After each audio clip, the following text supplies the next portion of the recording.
We're rolling. Rolling. Action. I think the circuit's kind of fried. I don't know, maybe you want to come...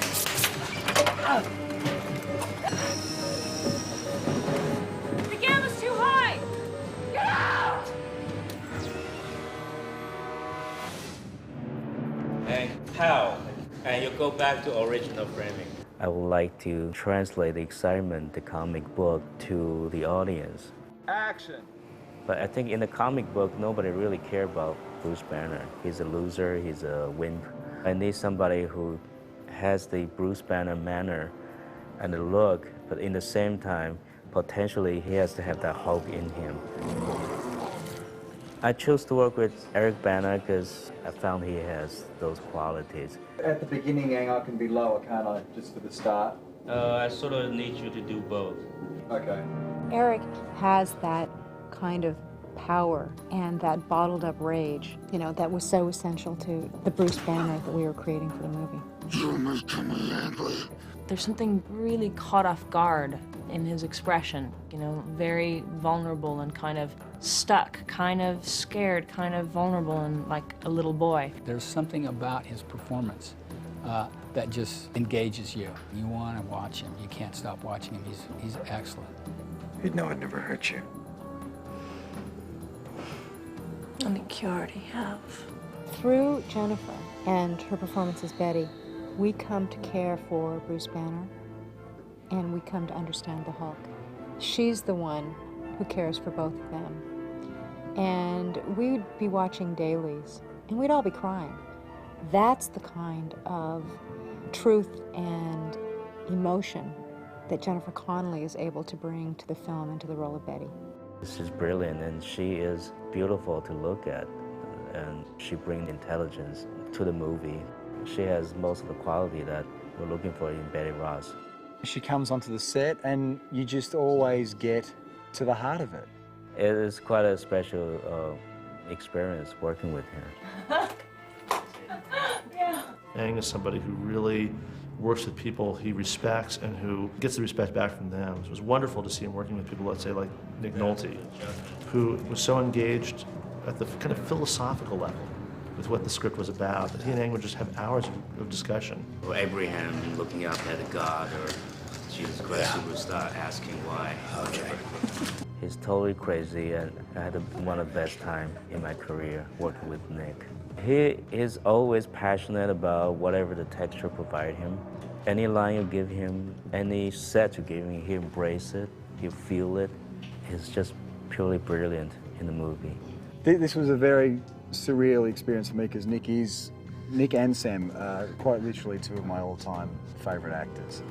And there were times when I was doing some stuff with these guys where I would literally fly above myself and look down and feel very, very, very privileged.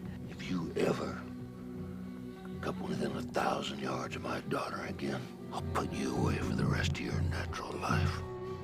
I'm in love with Sam Elliott. Sam has that kind of authority, but he has a twinkle in his eye.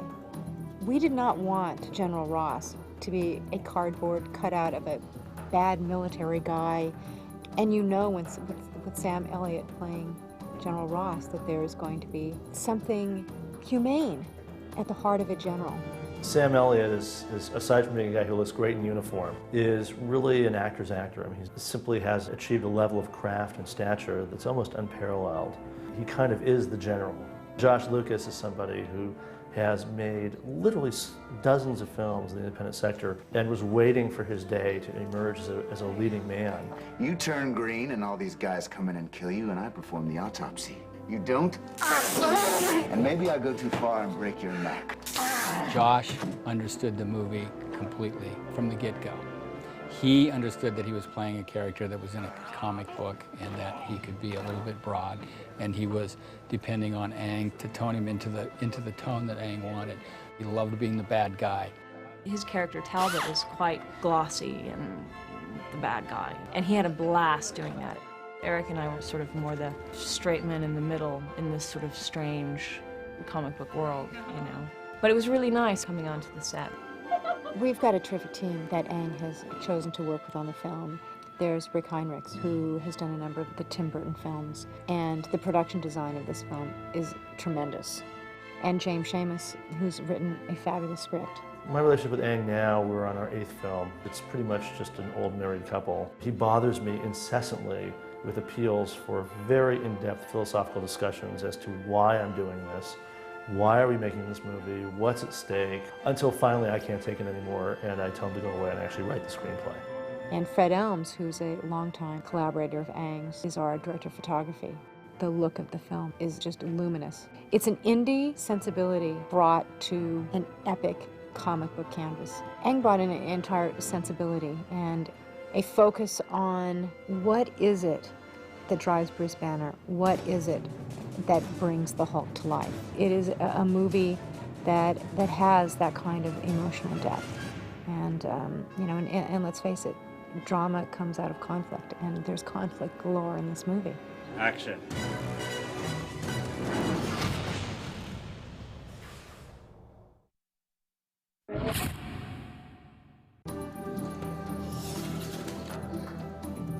I will kill the second beat, which is the top.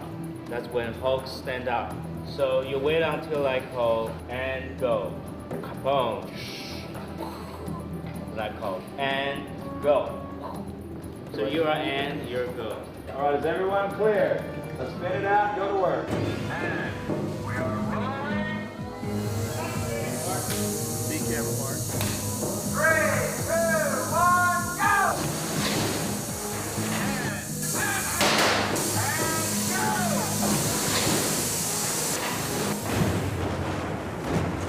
It's a big movie. There's a lot of destruction and a lot of physical effects on the set. You know, it was very difficult work.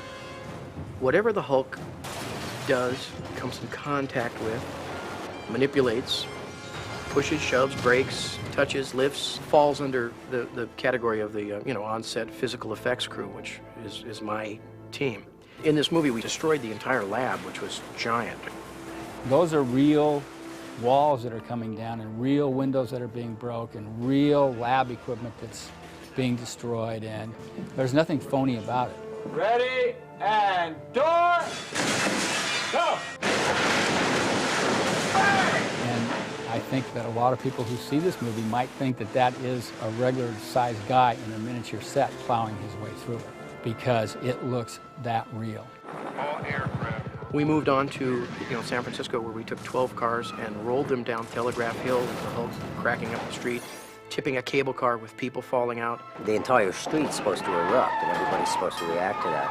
Yet there's no eruption actually taking place. So we had to really kind of have this fine integration with the CGI folks and the special effects department especially, because they were flipping cars and rolling or tipping trolleys over, and people were falling off. And so we had to really work closely together for that, to make that scene work. We moved on to the Sequoias, where we had the Hulk and animated dogs smashing the front of the car. The dogfight primarily is computer generated, but prior to the fight actually beginning, the Hulk is talking to Jennifer Connelly's character, and he picks her up and he puts her on the roof of the car. And then he takes her off of the roof of the car when the dogs start to attack, and he sticks her in the car and slams the door. And that had to be a really fine integration between us and CG Hulk, so that when the Hulk carried her to the car, she bounced, she moved up and down so that it matched the Hulk's stride. We then moved on to Victorville, where we blew up the 12,000 square foot housing complex with the military trying to attack. Moving into the Banner house, where we had more Hulk interactivity. Bruce Banner gets really upset. Hulk's out, kicks the shit out of Talbot, and leaps away. There's a scene where the Hulk kicks me through the wall of a house, and I'm in a couch. And, 9 cameras, amazing looking, huge explosion. Which means, a couch has to lift itself, throw itself out the window. One of Charlie's guys has to be on the couch, on cue fall off the couch and hang up on a rail. As the couch ends up down into the street, the next sequence, or part of that sequence, the Hulk walks out, bashes through the front of the house, boards, nails, screws flying everywhere, with Charlie's guys still on the rail, not hurting him. So any of those situations like that, Charlie and I meticulously talk about how we're going to design an explosion that will later appear as though the Hulk has created this by his force and walking through. You have to really think about movement is important, how the actor moves in relationship to the way the Hulk is going to move when the animators get a hold of it. 3, 2, 1, go. A lot of the movies me getting beaten up physically by the Hulk or by the fights that Eric and I have, or being thrown around or being smashed into things. We had a great time on this stuff, and obviously have to place a lot of faith and trust in each other. And the good thing about the scenes with Josh was it was the only person that I really got to do some really heavy physical stuff with. So it was always a relief when he would come onto the set, even though he'd beat the crap out of me every time.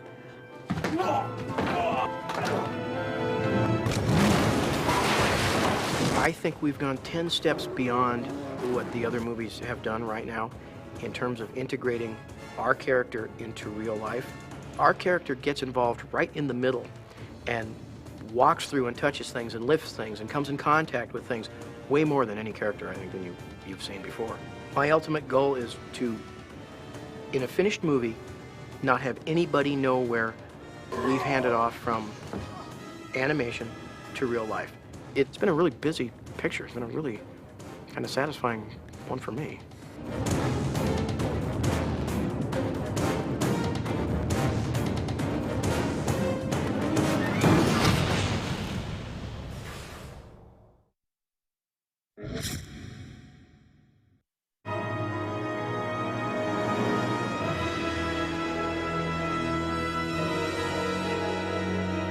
The Hulk is as much a character in this movie as any of the living, breathing actresses and actors that we have. So his ability to emote was critical. He has to move like a real person. It has to look like a real person, and it had never been done before. But ILM is definitely at the forefront of all of this stuff. It's incredibly difficult to make anything that is even close to being human out of an animated character, whether it's computer graphics or whatever.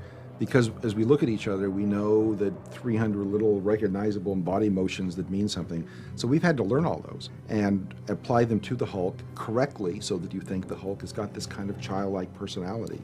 I think it's time to bring the sophistication in public entertainment in the computer world, so you can invest your emotion into it, not just watching the creature go crazy, where at the back of your head you know they're CGIs.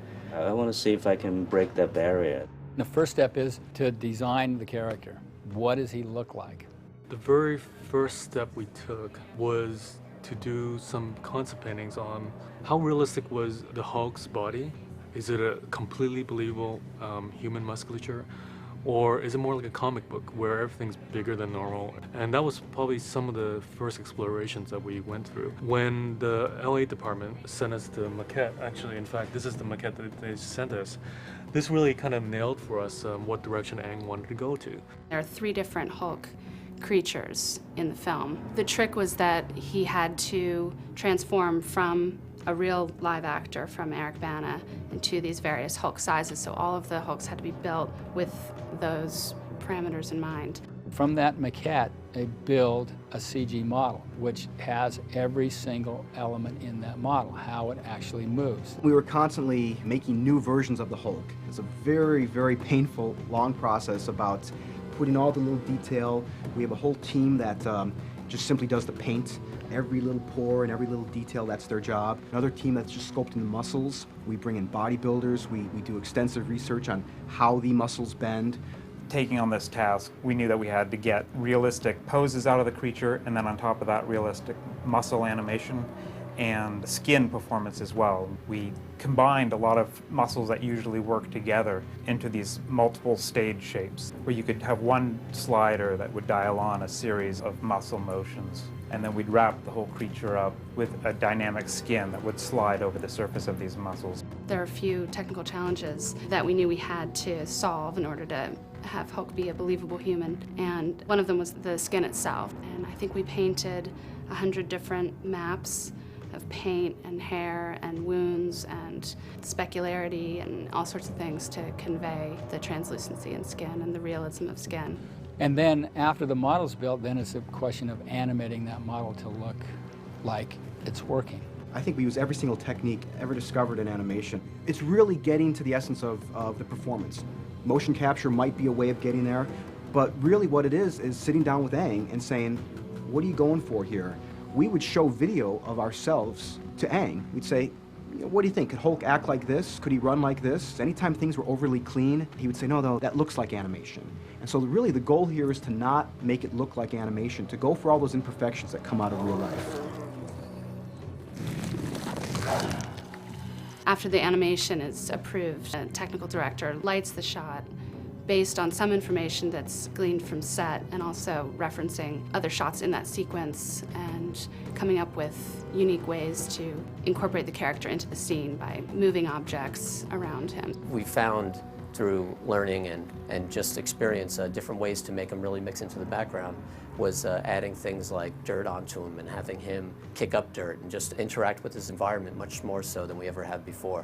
So we could try to make him as dirty and dusty and grimy and sweaty as we possibly can. He's being shot at.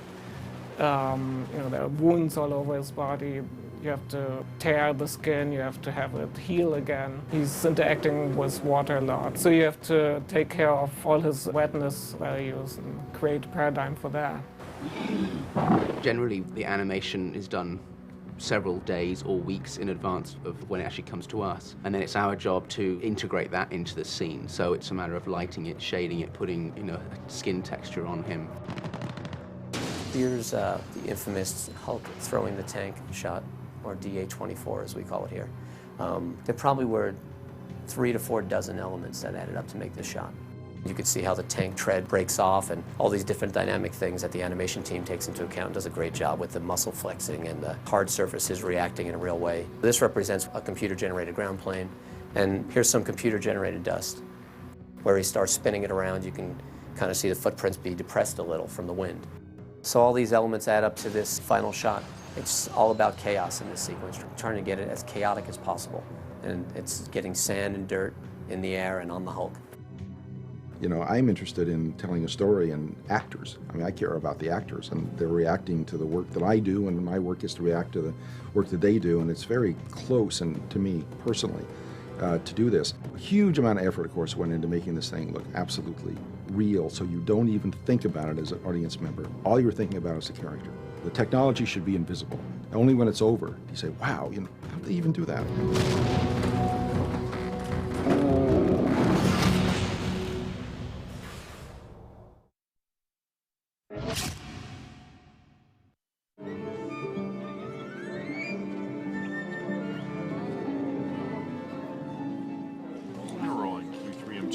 Starting part 12, take 84.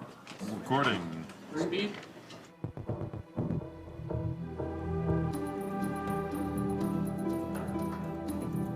Well, my first thoughts were, this is impossible. It's a huge film and there really wasn't much time. But the combination of it being Ang Lee and then coming and seeing the film, I got hooked. I should have some perk getting me into the downbeat in 96.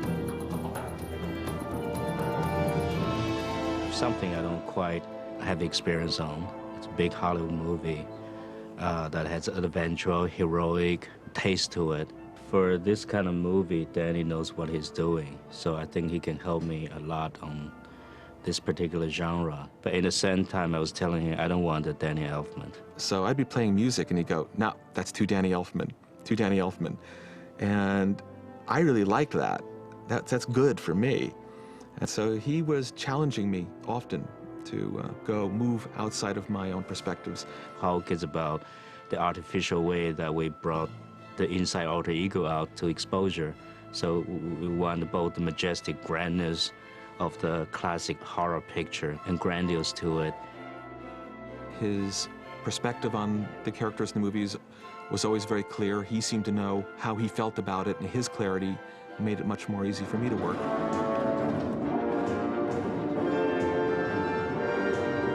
Hold please. When I have the G sharp to the A, you really want to also, it's like you want to feel there's like a half tone rubbing in there, especially into the last. It's like really nasty, you know, that trumpet cluster. Okay. They just got to put the gravel and the nastiness in the tone. It's all about the tone there. One more time, please. 127. The first and most important thing, what is the tone of the film? What is the tone of the characters? And finding the tone between what happened, a horrible tragedy, repressed memories, an intense relationship between a father and a son who creates this monster, the whole idea of within each of us is this monster waiting to break out. I think by pulling down the crescendos, I can keep the whole thing a little stronger. It'll be Either that or raise the level of the cello basses. As a composer, I have to get into a mode where I'm like a heat-seeking missile, and I have to lock onto my target and stay on it really intensely. Aang enabled me to do that, to lock on and stay on it with him. It was really an amazing process. That was a great performance. I like even just a touch more nastiness. This is what we're calling the Hulk out. I love writing music that's aggressive. I love taking out my aggression through the orchestra in my music when I can. It was very clear. Repressed, repress, repression, breaking out, and exploding.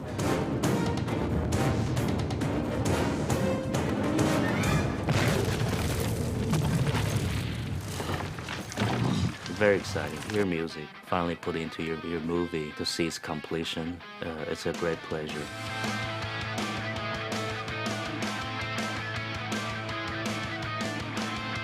The Hulk is just a very dramatic version of the same stuff that we all go through.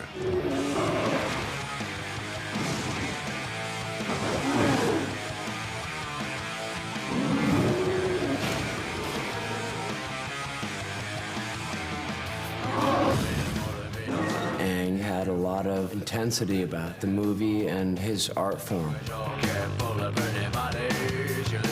All this bottled up tension is what the song's about. It's a pretty good marriage, the actual theme of the song and what the Hulk is all about.